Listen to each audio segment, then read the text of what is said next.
शाम का वक्त था। कस्बे से दूर बसे पुराने गांव, कालीनगर की गलियां हर रोज की तरह सुनसान हो चुकी थी। आसमान में हल्के बादल थे और ठंडी हवा के झोंके पुरानी हवेली की टूटी खिड़कियों से सनसनाहट पैदा कर रहे थे। गांव के लोग इस हवेली के पास से भी नहीं गुजरते थे। कहते हैं यहाँ अजीब अजीब आहटें सुनाई देती हैं, जैसे कोई अनदेखा इंसान आसपास घूम रहा हो। साक्षी अपने दोस्तों के साथ गांव घूमने आई थी। सबने मजाक मजाक में कहा, चल साक्षी, तू तो बहुत बहादुर बनती है। अगर सच में हिम्मत है तो हवेली के अंदर चल। मुझे किससे डर लगेगा? भूत वूत जैसी कोई चीज नहीं होती। साक्षी अकेली हवेली के अंदर चली गई।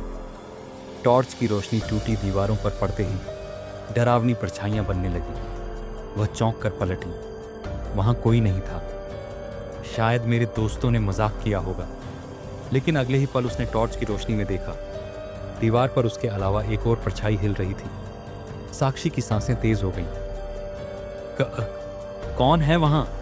कोई जवाब नहीं। बस धीरे धीरे कदमों की आहट पास आने लगी। वो भागकर बाहर निकली। दोस्त हंस पड़े। क्या हुआ? रंग उड़ गया चेहरे से। साक्षी कांपती आवाज में बोली, नहीं, अंदर कोई था।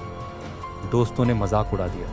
लेकिन उस दिन के बाद से साक्षी के साथ अजीब घटनाएं होने लगी। कभी रात में उसके कमरे में किसी के चलने की आवाज आती, कभी शीशे में उसके पीछे कोई धुंधली परछाई दिखाई देती। गांव का नाई बबलू रोज रात को देर तक दुकान बंद करता। एक दिन जब वह तालाब के किनारे से घर जा रहा था तो उसे लगा कोई उसके पीछे पीछे चल रहा है। कौन है बे? सामने आ। कोई जवाब नहीं। वो तेज कदमों से चलने लगा, लेकिन आहट भी उतनी ही तेज हो गई। अचानक उसके सामने एक सफेद साया खड़ा हो गया। आंखें गहरी हरी चमक रही थी। बबलू, तेरा समय आ गया है, तू बच नहीं पाएगा। बबलू जोर से चिल्लाया और भाग खड़ा हुआ। अगले दिन गांव वालों ने देखा, बबलू पागल सा हो गया था। वो बार बार कहता, आहट मुझे ले जाएगी, आहट मुझे ले जाएगी। गांव के स्कूल का मास्टर विवेक भूत प्रेत में विश्वास नहीं करता था। लेकिन एक रात जब वो हवेली के पास से लौट रहा था तो उसने साफ साफ सुना, जैसे भारी जूतों की आवाज उसके पीछे से आ रही हो। यह कैसी आवाज है? यहां तो कोई और नहीं है। वो मुड़ा। पीछे सिर्फ खाली सड़क थी। तभी उसके कान में किसी ने फुसफुसाया, तू बच नहीं पाएगा। साक्षी, बबलू और विवेक तीनों अलग अलग लोग थे, लेकिन सबने एक ही चीज महसूस की, आहट। गांव में धीरे धीरे डर फैलने लगा। लोग कहने लगे कि हवेली में दबे किसी रहस्य की वजह से ये सब हो रहा है। कमला रोज रात को अपने आंगन में तुलसी को दिया जलाती थी। उस रात जैसे ही दिया जलाया, हवा का तेज झोंका आया और दिया बुझ गया। माचिस जलाई तो देखा, आंगन के कोने में एक औरत खड़ी थी, काली साड़ी, बिखरे बाल। वो औरत धीरे धीरे आगे बढ़ी और कान में फुसफुसाई, और सुनो, तुम्हें कोई लेने आ रहा है। कमला चीख पड़ी। तांत्रिक हरिदत्त को बुलाया गया। वो मंत्र पढ़ने लगा। तभी हवेली की सीढ़ियों पर आहट गूंजी। दीवार पर खून से लिखा उभरा, आहट से बचना नामुमकिन है। बस ड्राइवर रमेश की बस में एक रात कोई सवारी नहीं थी।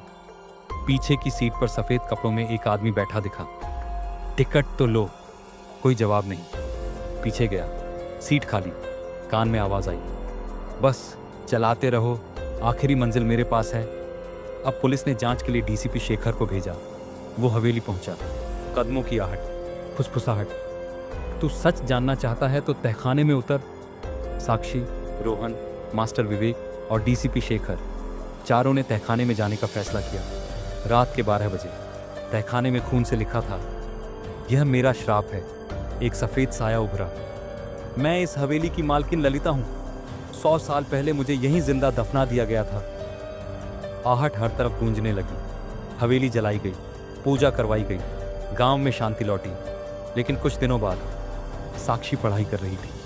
खिड़की से ठंडी हवा आई, फिर वही कदमों की आहट। भेद खुल गया, लेकिन आहट अब भी जिंदा है।